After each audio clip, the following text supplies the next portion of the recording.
Cette histoire se passe aux États-Unis. Un pasteur nommé Elijah McDavid épouse une femme pour la divorcer quelques mois après, alors qu'elle est enceinte de lui. En ce dimanche de Pâques, vous êtes venu à l'église baptiste missionnaire et vous êtes parti au bout de 90 minutes. Laissez-moi juste 5 minutes, j'ai une annonce à faire. Et nous croyons, nous avons témoigné des choses merveilleuses que Dieu fait dans nos vies en restaurant notre paix et notre joie. Et en ce dimanche de Pâques, je suis très heureux de vous présenter ma fiancée. Et je bénis Dieu de ce qu'il a fait dans ma vie.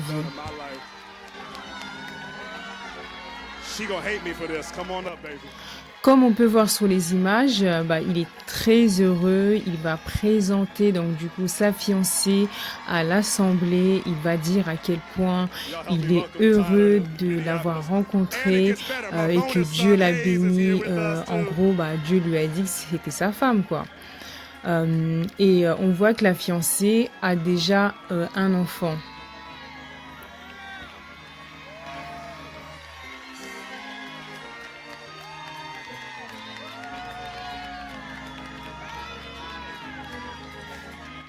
Merci.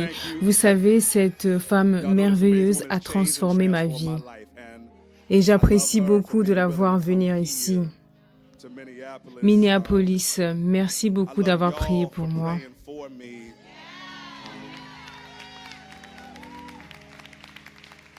Vous savez, l'été 2020, c'était vraiment difficile pour moi parce que Dieu m'avait envoyé loin de ma famille ainsi que de mes amis. Et le Seigneur a été tellement merveilleux en m'envoyant quelqu'un comme partenaire. Merci beaucoup. Durant mon année sabbatique, j'ai entendu Dieu me parler clairement. Vous savez, je prends le ministère très au sérieux et j'y mets tout mon cœur. Et j'ai entendu Dieu dire, mon fils, tu m'as bien servi, je te fais grâce d'avoir une famille.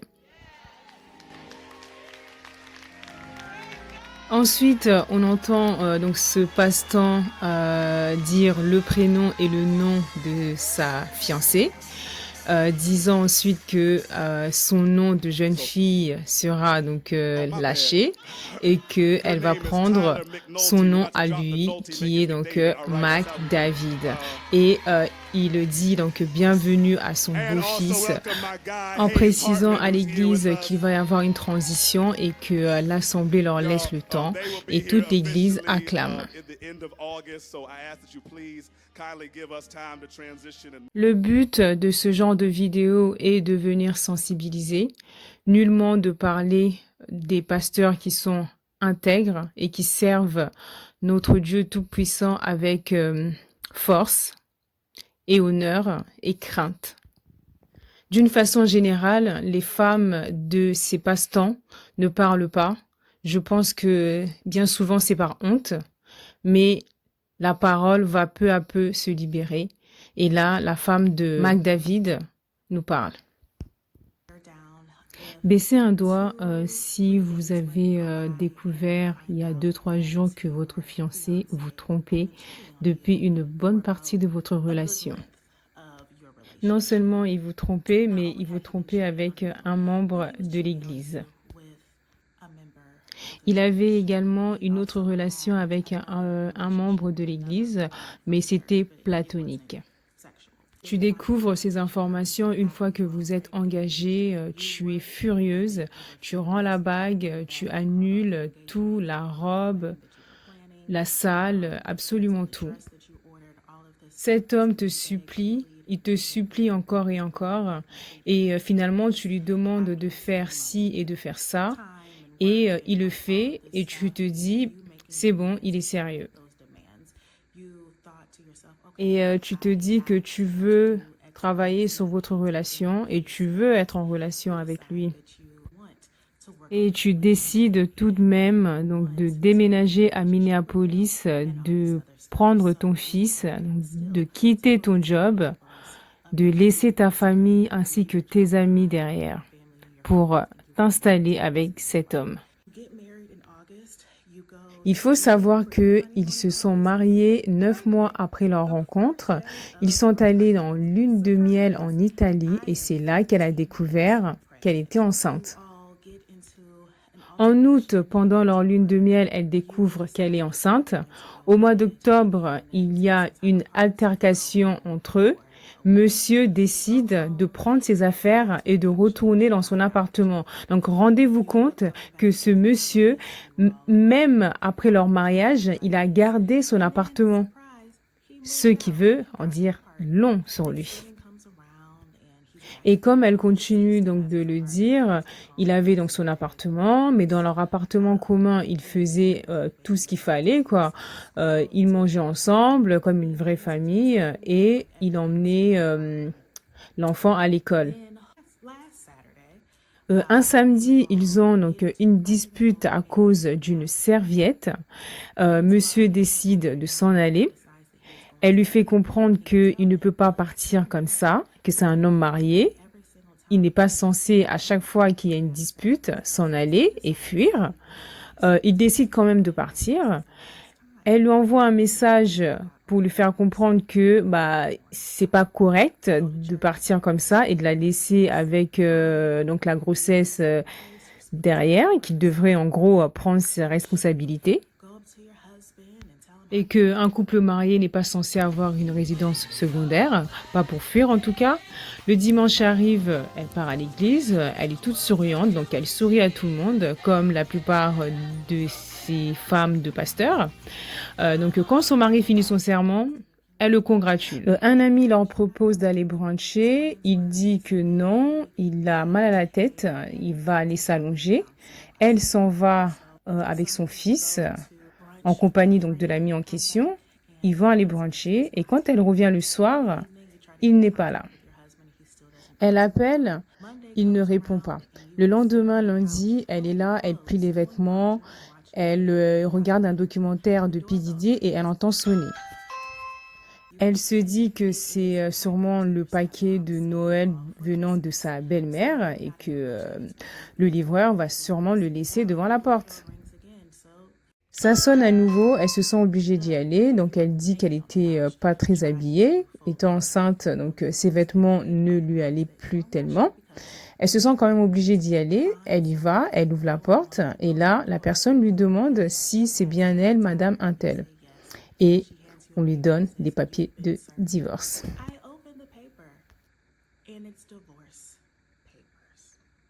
Elle dit ensuite que sur le coup, tu es tellement choquée, quoi, que tu ne comprends pas, tu ne sais pas d'où ça vient, pourquoi on me donne des papiers de divorce, on n'a pas eu de conversation, il n'y a rien qui peut faire qu'on divorce, quoi. Vraiment, l'incompréhension.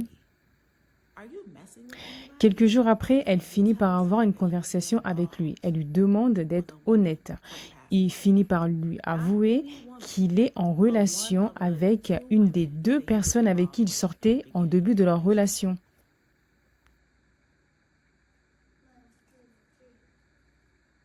Ce passe-temps exerce à Minneapolis. La jeune femme a environ 32 ans. Elle a déjà un fils. Et ils se sont rencontrés en 2024. En 2025, avril, ils se sont engagés, fiançailles. Ensuite, en août 2025, mariage. C'est là que pendant la lune de miel, elle découvre qu'elle est enceinte. Et au mois de décembre, il lui sert les papiers de divorce. Au fait, Eunice, bravo, hein. Eunice Obi a bien fait, même si les détails un peu trop, personnellement, ça m'a pas plu, mais elle a bien fait d'avoir dénoncé, parce que ces gens-là vont continuer leurs méfaits encore et encore, parce qu'ils seront toujours protégés par les gens de l'Église. Concernant cette jeune femme, donc là, elle dit qu'elle avait posté sur Internet. Elle a eu des commentaires bons et mauvais. Et les gens lui demandent pourquoi est-ce qu'elle a ramené ça sur la place publique. Et elle explique qu'elle avait parlé au diacre, au responsable de l'église, mais on l'a diffamée. Les personnes ont vraiment essayé de la faire taire, mais elle n'est pas le genre de personne qui va se taire.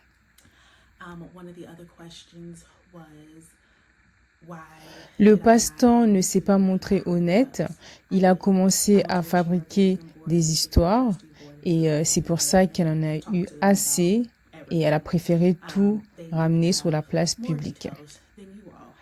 Il faut savoir que dans cette histoire, il y a beaucoup plus de personnes de cette église qui sont concernées. Mais ces dernières ont été mises sous silence. Dans les commentaires Internet, on lui a posé la question à savoir qu'est-ce qu'il a fait pour qu'elle le reprenne. Parce que souvenez-vous, en début de vidéo, elle a parlé du fait que elle a dû donc rompre les engagements, mais elle a dû donc lui demander de faire quelque chose et elle a finalement repris.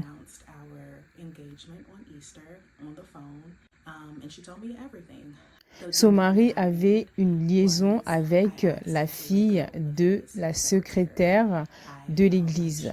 Et du coup, sa demande était de laisser s'en aller, donc la secrétaire. Et c'est ce qu'il avait fait. Et c'est comme ça qu'elle a pu à nouveau avoir confiance en lui. Elle ne voulait surtout pas que la secrétaire reste proche de son mari. Elle ne voulait pas la voir autour de lui. Et c'est bien pour ça qu'elle lui a demandé de la laisser partir. Il y a une chose que j'ai envie de dire là, c'est que les femmes, il faut vraiment qu'on arrête de penser qu'on peut changer un homme. Un homme ne changera pas pour toi. Il changera parce qu'il le fait pour lui ou pour son Dieu. Un homme ne change pas pour une femme. Arrêtez d'aller prendre des hommes qui sont broke. Quand je dis broke, c'est pas juste dans le sens donc financier, mais c'est aussi dans le sens émotionnel.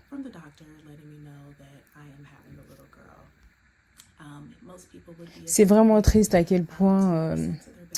Non, c'est vraiment triste. Donc, elle dit que là, elle attend une petite fille, mais elle n'est pas du tout heureuse par rapport à ça. Parce que c'est un moment où normalement elle devrait être heureuse, vu qu'elle a déjà un fils. Elle devrait être heureuse de savoir qu'elle va avoir une petite fille, mais c'est pas une chose qui l'émeut plus que ça.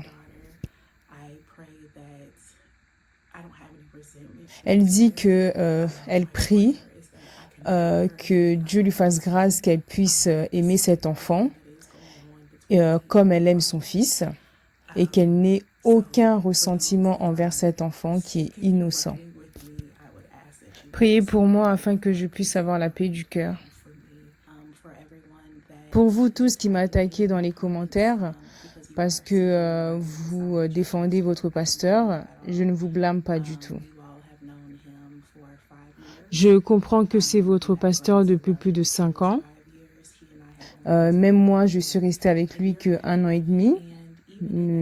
Et ceux que je connais de son passé et ceux qu'il continue de faire maintenant, malgré tout, je l'aime toujours. Il y a tellement de choses que vous ignorez. Je ne suis pas fâchée tout simplement parce qu'il ne dit pas la vérité. J'espère qu'un jour il dira enfin la vérité. Je sais juste une chose, c'est que tout ce qui est caché finit toujours par être révélé. Car tout ce qu'il m'a fait dans le secret, je ne l'ai pas cherché. C'est tombé sur moi comme ça. J'ai reçu un mail ce matin avec donc les accusations contre le pasteur. Et donc vous dites supporter la famille, mais c'est pas le cas parce que moi, mon fils a dû déménager jusqu'à Minneapolis pour revenir. Et tout ça, c'est des gros changements et c'est pas juste. L'Église devrait sanctionner ce genre de comportement, Et quand je dis sanctionner, c'est vraiment dans le sens où ce genre, un pasteur ou un passe-temps qui se comporte de telle façon devrait avoir une suspension de plusieurs mois. Mais vraiment, quoi, plusieurs mois sans prêcher, plusieurs mois, il reste assis derrière. Mais là, l'Église blâme une personne qui est victime. Donc après avoir écouté la jeune femme, écoutons ce que le pasteur a à dire. En gros, ce que ce passe-temps essaye de nous dire ici, c'est que déjà, il compare son histoire à celle du prophète Elijah. Ça, après, si tu veux connaître, je te laisse le soin d'aller lire la Bible ou de regarder sur Google. Donc, il compare son histoire à l'histoire du prophète pour enfin dire les raisons qui ont fait que il a préféré divorcer de cette femme. Il dit que sa vie était en danger et il ne se sentait pas en sécurité. Il fait mine de verser des larmes de crocodile. Je ne trouve pas ça très convaincant, vraiment pas, parce que quand je regarde l'expression de son visage, c'est assez drôle quand même. C'est vraiment pas du tout sincère. Je ne dis pas qu'un homme ne puisse pas être maltraité, c'est tout à fait possible, mais dans son cas, c'est pas du tout le cas. Ça, franchement, j'en mettrais ma main à couper. Je vous dis la vérité, ça se voit. Tu sais, il faut juste avoir un peu de discernement. Quand tu vois son visage au moment où il dit avoir été en danger, voilà, je me passe de faire plus de commentaires que ça. Je te laisse en juger par toi-même. The spirit of our merciful God to replenish me, to recalibrate me, and restore me. I want to be better before we resume the work of prophetic ministry. I believe that on the other side of a refueling moment, we can have more chapter 18 victories ahead of us. And for those who might be uncertain about if there's victory ahead of us, I am confident in this. That even when the preacher, even when the members, even when a leader is going through it, even when we are broken and hurting, God knows how to touch us and minister to us and whisper to us in the stillness of the night, just as he did for the biblical Elijah, he can do for any of us. I'm confident in that. And so, beloved, as I prepare for a short time away, allow me to encourage you to never allow anything to interrupt the life of our church's worship. Don't allow anything to interrupt the life of our church's worship. I heard a whole lot on the internet this week, but I'm not going to allow that to interrupt my prayer life. And I would advise you that you shouldn't allow it to interrupt yours either. We've had some moments of victory right now, walking through a valley of defeat. But I've taught you before, fellowship, that whether in victory or in defeat, our task remains the same. We shall lift our eyes beyond the hills because we know where our help comes from. And we're confident in that sacred and holy help. As I prepare to take this brief leave of absence, I do also today want to offer a wholehearted apology to this church family. You all have had to hear some hard things this week. And while what you've heard is misleading, I recognize that what you've heard still causes pain. It tarnishes our reputation as a church. It makes some question the spiritual well-being of our institution. Perhaps worst of all, it evokes memories of church hurt and trauma that all too many of us have had to live through time and time again. And so, from the bottom of my heart, I'm deeply sorry that because none of you should have had to experience hurt like this on the week of Christmas.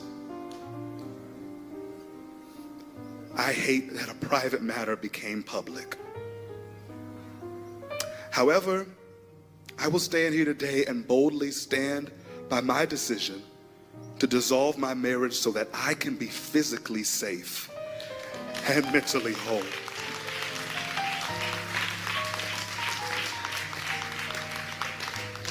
And through all the noise, I want you to know I'm grateful to be alive. And so I ask that you would pray for our church, pray for my family, pray for everybody who's been involved and touched by this situation. And know that I love my fellowship family and that stepping away even for a brief moment is hard, but I'm confident that the same Holy Spirit that has sustained us through 5 years of victory seasons will continue to be with us even in my absence. And we started dating in June of 2021 and I also loved and cared about Donc him. cette I jeune also femme nous experienced all explique of the que lavish trips and depuis Michelin 2021, elle a restaurants commencé à and sortir avec truly feeling like ce somebody passe-temps loved and cared et qu'elle a about me and truly felt entretenu like donc I la could trust relation him. pendant He plus and I de 3 maintained a ans relationship for et about 3 elle se years sentait and we lived together aimée, and que everything. quelqu'un It was s'intéressait in enfin the à spring elle of et elle était 2024 that I elle found était out some ravie en fait devastating d'avoir news that my à trust vivre was cette broken vie and de that I luxe was quoi, humiliated. At that les point, like you, I voyages, also tout ça. tried to see if we could figure things out and maintain the relationship. That's not necessarily something that I would recommend to anybody today, but that is my truth. We decided ultimately in about May of 2024 that we were no longer going to attempt to work on our relationship and that we would cut things off.